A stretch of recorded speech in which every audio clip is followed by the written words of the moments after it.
رمضان رمضان رمضان رمضان رمضان الحمد لله رب العالمين والصلاة والسلام على سيد المرسلين أما بعد فأعوذ بالله من الشيطان الرجيم بسم الله الرحمن الرحيم الصلاة والسلام عليك يا رسول الله وعلى آلك وصحبك يا حبيب الله الصلاة والسلام عليك يا نبي الله وعلى آلك وصحبك يا نور الله. حضرت سیدنا جعفر بن محمد رحمۃ اللہ تعالی علیہ کے کلام سے موقوفاً مروی ہے، جس نے کتاب میں رسول اللہ صلی اللہ علیہ وسلم پر درود لکھا، جب تک آپ صلی اللہ تعالی علیہ وسلم کا نام کتاب میں رہے گا، فرشتے اس شخص پر صبح و شام درود بھیجتے رہیں گے. صلو علی الحبیب صلی اللہ تعالی علی محمد وعلی آلہ وصحبہ وبارک وسلم. ماہ رمضان مبارک کے فضائل ہمارے آقا علیہ الصلوۃ والسلام نے بیان فرمائے. ایک طویل حدیث ہے صحیح ابن خزیمہ کی، اس میں یہ بھی ہے کہ اس مہینے میں یعنی ماہ رمضان میں 4 باتوں کی کثرت کرو. 4 کام جو ہیں وہ کثرت سے کرنے کا شاہ خیر الانام صلی اللہ علیہ وسلم ارشاد فرما رہے ہیں.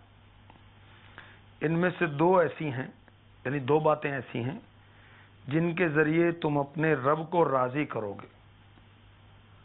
بقیہ 2 سے تمہیں بے نیازی نہیں.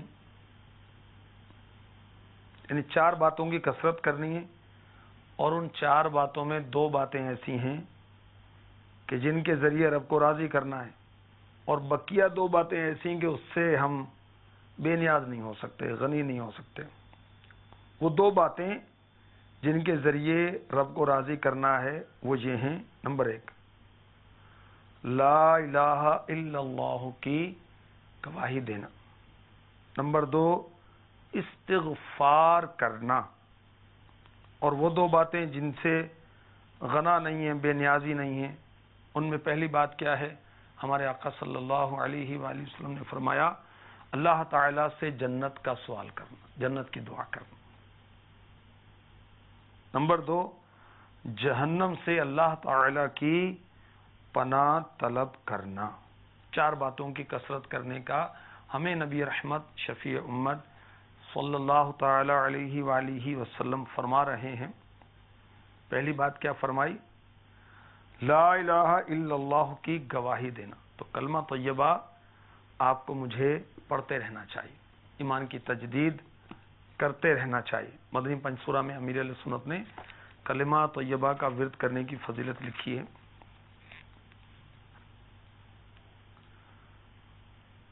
حضرت ابو ہریرہ رضی اللہ تعالی عنہ نے عرض کیا رسول اللہ صلی اللہ تعالی علیہ وآلہ وسلم، قیامت کے دن آپ کی شفاعت سے بہرہ مند ہونے والے خوش نصیب لوگ کون ہوں گے؟ فرمایا اے ابو ہریرہ، میرا گمان تھا تم سے پہلے مجھ سے یہ بات کوئی نہ پوچھے گا، کیونکہ حدیث سننے کے معاملے میں تمہاری حرص کو جانتا ہوں. قیامت کے دن میری شفاعت پانے والا خوش نصیب وہ ہوگا جو سچے دل سے لا الہ الا اللہ کہے گا. سبحان اللہ.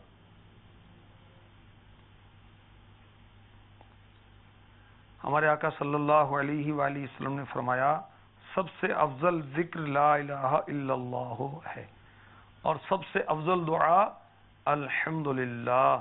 ارشاد فرمایا جس بندے نے اخلاص کے ساتھ لا الہ الا اللہ کہا، آسمانوں کے دروازے کھول دیے جاتے ہیں یہاں تک کہ وہ عرش تک پہنچ جاتا ہے، جبکہ کبیرہ گناہوں سے بچتا رہے.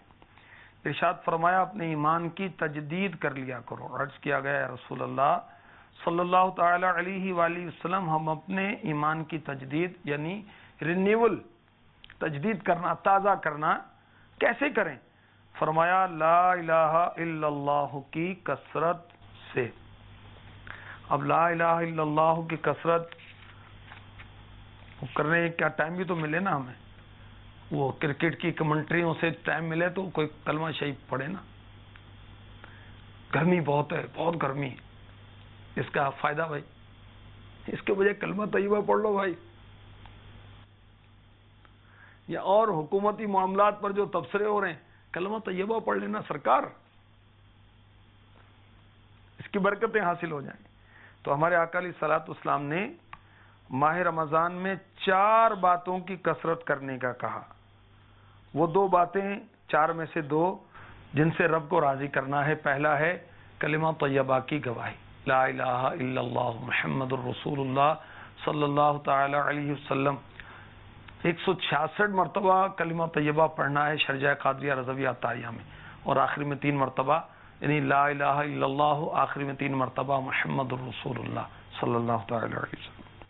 دوسری بات ارشاد فرمائی رب کو راضی کرنے کے لیے استغفار کرنا. ہمارے نبی صلی اللہ علیہ وسلم نے ارشاد فرمایا دلوں کو بھی زنگ لگ جاتا ہے جس طرح لوہے کو زنگ لگتا ہے. اس کی صفائی، دلوں کی صفائی استغفار کرنا ہے. ارشاد فرمایا جس نے استغفار کو اپنے اوپر لازم کر لیا اللہ تعالیٰ اس کی ہر پریشانی دور فرمائے گا، ہر تنگی سے راحت عطا فرمائے گا، اسے ایسی جگہ سے رزق عطا فرمائے گا جہاں سے اسے گمان بھی نہیں ہوگا.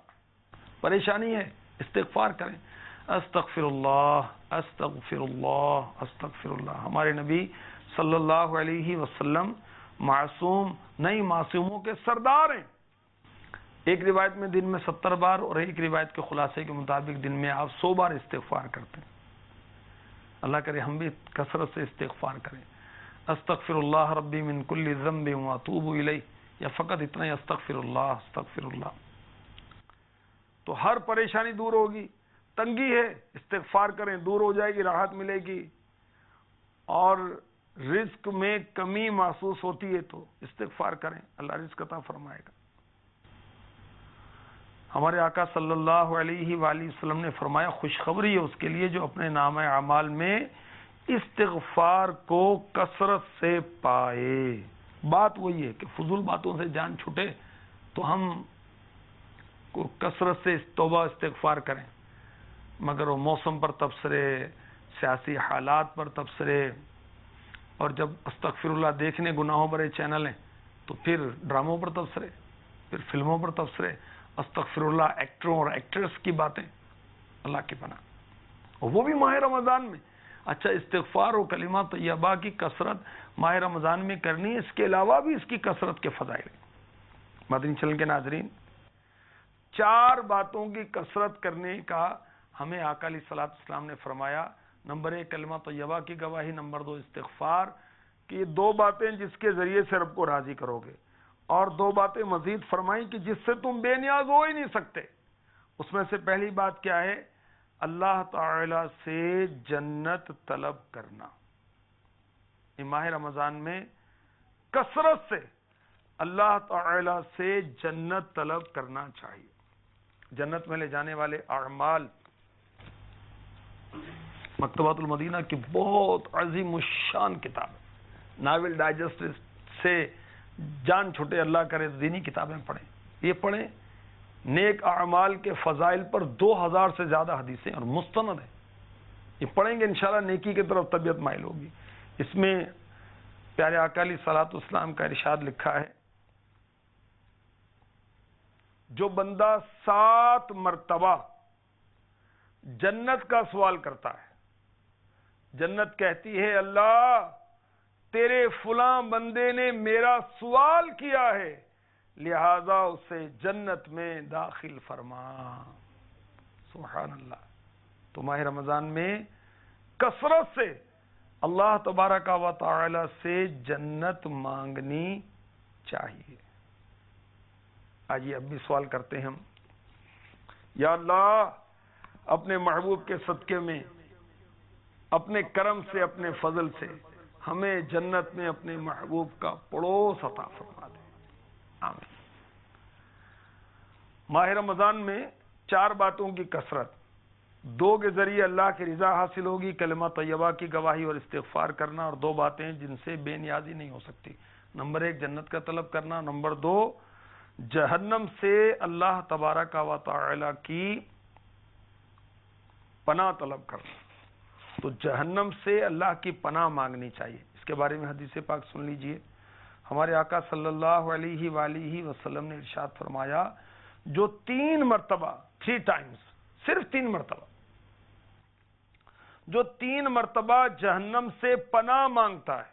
مثلا اس نے کہا اللہم اجرنی من النار، یا اللہ مجھے جہنم کی آگ سے بچا. 3 مرتبہ جہنم کہتی ہے اللہ اسے جہنم سے پناہ عطا فرما. سبحان اللہ. 2 باتیں اللہ کو راضی کریں گی، وہ ہیں کلمہ طیبہ اور استغفار، اور 2 باتیں جس سے بے نیازی نہیں. وہ کیا ہے؟ وہ ہے اللہ سے جنت کا سوال کرنا اور اللہ تبارک و تعالی سے جہنم کی پناہ مانگنا. تو ماہ رمضان مبارک جو ہے یہ دعاؤں کی قبولیت کا بھی مہینہ ہے، اور دعا اللہ تعالیٰ اپنے بندے کی ہر وقت سنتا ہے، قبول فرماتا ہے. اجر وہ اپنے شان عطا فرماتا ہے. اس دعا کا فائدہ ہمیں ہوتا ہے مگر ہمیں اندازہ نہیں ہوتا. تو دعا مانگنا یاد رکھیے یہ عبادت بھی ہے. چنانچہ سورہ بقرہ میں ارشاد ہوتا ہے اجیب دعوت الداعی اذا دعان، میں دعا مانگنے والے کی دعا قبول کرتا ہوں جب وہ مجھے پکارے. ارشاد ہوتا ہے ادعونی استجب لکم، مجھ سے دعا مانگو میں قبول فرماؤں گا. سبحان اللہ. میرے آقا علیہ الصلوۃ والسلام نے ارشاد فرمایا، اللہ تعالی ارشاد فرماتا ہے میں اپنے بندے کے گمان کے پاس ہوں، یعنی وہ جیسا گمان مجھ سے رکھتا ہے میں اس سے ویسا ہی کرتا ہوں، اور میں اس کے ساتھ ہوں جب وہ مجھ سے دعا کرے. تو اللہ تبارک و تعالی سے کثرت سے دعا کریں ماہ رمضان میں خصوصیت کے ساتھ. رب تبارک و تعالی ارشاد فرماتا ہے فرزند آدم تو جب تک مجھ سے دعا کرتا اور میرا امیدوار رہے گا میں تیرے گناہ کیسے ہی ہوں معاف فرماتا رہوں گا اور مجھے کچھ پرواہ نہیں. سبحان اللہ. ہمارے نبی صلی اللہ علیہ وآلہ وسلم نے ارشاد فرمایا دعا مسلمانوں کا ہتھیار ہے اور دین کا ستون اور آسمان و زمین کا نور ہے. ارشاد فرمایا جو بلا اتر چکی جو ابھی نہ اتری دعا سب سے نفع دیتی ہے تو دعا اختیار کرو اے خدا کے بندو. مدنی چینل میں تو روز ماہ رمضان مبارک میں مغرب سے پہلے ویسے تو دعائیں ہوتی رہتی، خاص وقت جو وہ افطار سے قبل اجتماعی دعا ہوتی ہے اور بہت ہی رقت انگیز ہوتی ہے، اور ماشاءاللہ امیر اہل سنت بھی اس میں شامل ہوتے ہیں. اللہ کرے مدنی چینل کے ناظرین اس میں حاضری کی سعادت حاصل کرتے رہیں. اللہ ماہ رمضان کی قدردانی نصیب فرمائے. آمین. رمضان رمضان رمضان رمضان